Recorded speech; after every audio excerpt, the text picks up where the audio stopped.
Find that there. Hi, welcome back, everybody. My guest right now is Will Moye. Will Moye is a lawyer. There are good lawyers and there are bad lawyers. Well, I'm told that you're a good one. What makes a lawyer bad and what makes a lawyer good? Well, there are good ones and there are bad ones, and I'm flattered that someone has at least told you. Hopefully it wasn't just my wife who's in the room and Amanda, my media consultant in the room. And it's a greater understanding of Will being a good lawyer than just these two fine ladies sitting here right now. I don't know. Being honest goes a long ways. I've made my wife who's sitting here is also a lawyer. I've joked often that I don't like lawyers, but I like her. But there's lawyers that do good. There's lawyers that don't do good. And there's good lawyers and bad lawyers as a result. We would agree. I think one thing we all agree on, a crime is bad. And lately, oddly enough, a lot of politicians have been targets of crime. One of those people is Kristi Noem, the Department of Homeland Security Secretary, formerly known as Hot Governor. She really was. And apparently the person that robbed her, that stole her Gucci bag, for those that had it was originally reported as a white man, that a white man stole. It turns out it was a Chilean illegal immigrant, stole her $3,000 purse.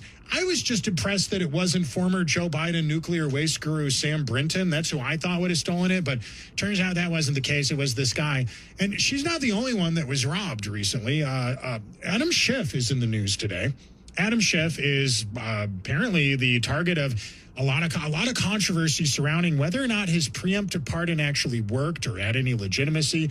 But before we explain that to you, I want to play this soundbite for everybody in the room. Here's Adam Schiff. So we're going to have to change how we do business in California.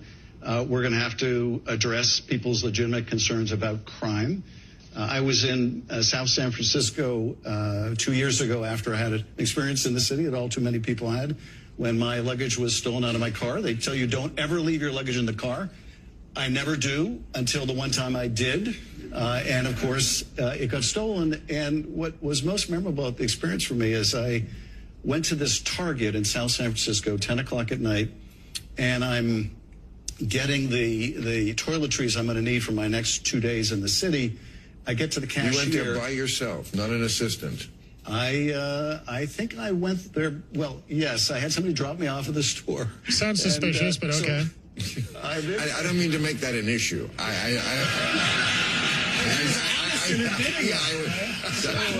See, I waited somewhere I should not have waited. First of all, I had to get the clerk, which is hard to find, to unlock the shampoo or the whatever. So that's one thing. And then I get to the cashier. The cashier asked me if I want one of those Target bags with a little bullseye on it. And I said, yes, that Target bag is going to be my luggage for the next 2 days. And she asked me what happened, and I told her. And she basically said, in not so many words, yeah, Democrats are assholes. Wow, how about that? This is on Real Time with Bill Maher. Democrats are not polling well right now. The White House Correspondents Association dinner was on TV over the weekend. Most people didn't even notice that. Adam Schiff, a victim of crime. Kristi Noem, a victim of crime. If politicians aren't safe, who is safe, Will? It is interesting watching Mr. Schiff, though. They've all changed their tunes as of late. It's almost like they got caught staying out too late drinking, and then they apologize to their wives when they get home. It'll never happen again.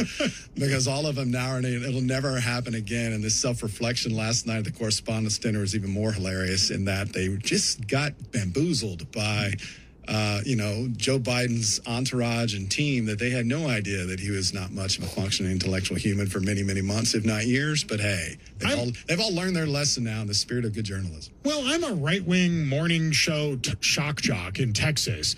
We knew in 2019 there was something wrong with Joe, stumbling upstairs, telling weird stories while he sits at a pool with a bunch of black kids about his blonde leg hair and like falling up a flight of stairs. So many weird examples.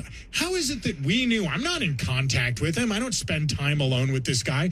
If I knew about it and you knew about it, the best part of it is Jake Tapper spending 4 years shaming people for suggesting there's something wrong with Joe Biden and then writing a flippant book about how he's the hero of uncovering Joe Biden's mental decline scandal. The lack of any ability to self-reflect and think the following. One, I chastised anyone that came on about cheap fakes and deep fakes and created a new word called cheap fakes, because I thought it was deep fakes prior to that. It was. But it's cheap fakes because you're taking a cheap shot at our sitting president who's wandering off in Normandy. He had to get corralled back to the picture. And then to turn around and say, you know what, I'm going to write a book on all this because we all got bamboozled and hoodwinked. So, yeah, the lack of any self-reflection of it is just, but, hey, they're politicians. They do what they do. That's what they do, right? Now, this is obviously... Unlike lawyers who are always honest and forthright. They always are. They're the best. That's right. It's amazing. My friend Tony Busby told me that. There's no jokes about lawyers that exist. None whatsoever. No, there's a reason why, because they're such great guys. I am a big fan of the stories we're hearing about the preemptive pardon. I find it very funny that these guys needed preemptive pardons. I don't understand. Well, if you didn't commit a crime, what do you need a preemptive pardon for? But you're a lawyer. Riddle me this. They say that he was using an auto pen signature, Joe Biden, to give a preemptive pardon to people like Liz Cheney, anybody on the January 6th committee. Well, one of those people was Adam Schiff. Adam Schiff got a preemptive pardon. And now they're suggesting, Donald Trump, the president of the United States, is suggesting that the auto pen signature was created on a document at a time and date when Joe was clearly somewhere else, doing something else. If that's true, presuming it is true, does the preemptive pardon have any legal validity? I think there will be some constitutional lawyers on the right that will make sure that they have good arguments that it doesn't. And if I was the receiver of a preemptive pardon, I would make damn sure I had someone with a hand and a pen and signing the document and not auto pen by sitting on a beach in Delaware while it was being done. It's pretty wild, right? It's incredible. I would not have the confidence in my pardon as much of a pardon if it wasn't signed by the President of the United States. And then if I needed a preemptive pardon, I would make the extra effort to make sure it was actually signed. But imagine that. Okay, so part of the reason why they suggested they needed this preemptive pardon is because they had congressional hearings about January 6th in which they manipulated video, among other things, right? They showed this video of, Josh Hawley running through the building as if he was scared of the rioters. And then you actually saw the full video on Fox News that the state capitol U.S. police were telling them to run through the building. It wasn't like he was scared. He was instructed to do that, and everybody else was doing it too. That's one little, anecdotal example of them manipulating video. I know it's not a courtroom. It's a congressional hearing, but doesn't it still sound like they manipulated evidence in what was treated like a legal trial? I think that if you look at the independent media, they have evaluated what was presented, and it seems to be a rather one-sided scenario offered in the J6 hearings. Granted, as a lawyer, that's your case. You're going to make it one-sided. But if you're going to convince the American people what's fair and what's right, you should put both sides out. Something that never sat well with me is how different the rules are for lawmakers on the floor of the Senate or the floor of the House than for average people like you and I.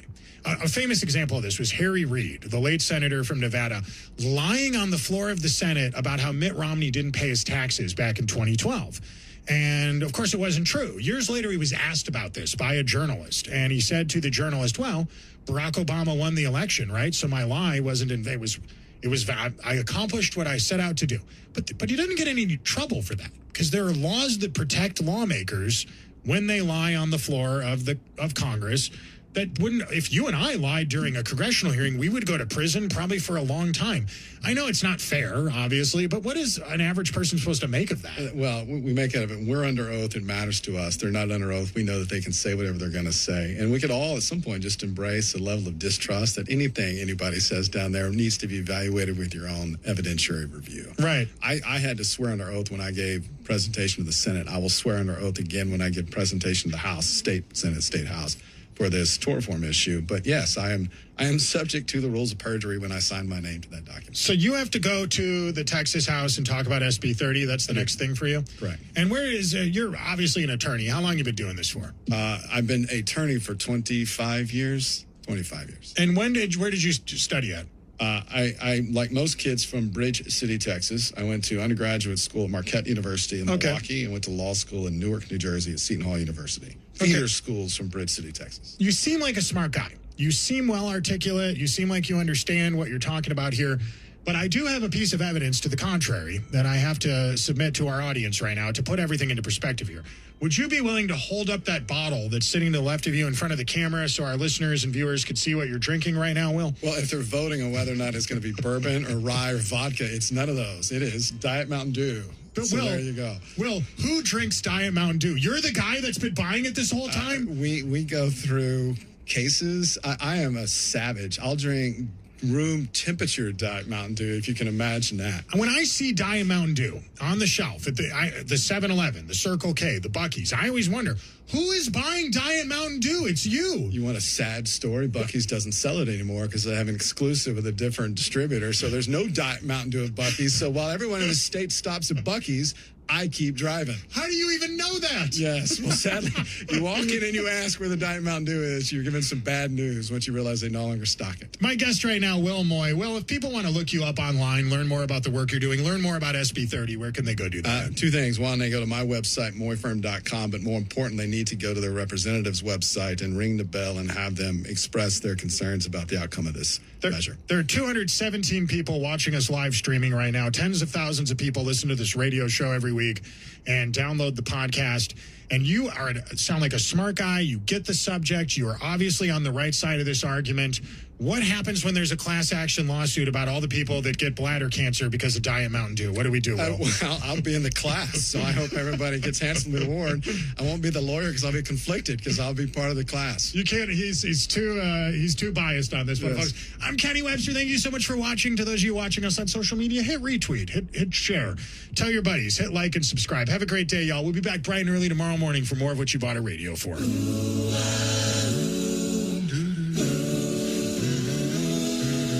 You are listening to the Pursuit of Happiness Radio. Tell the government to kiss your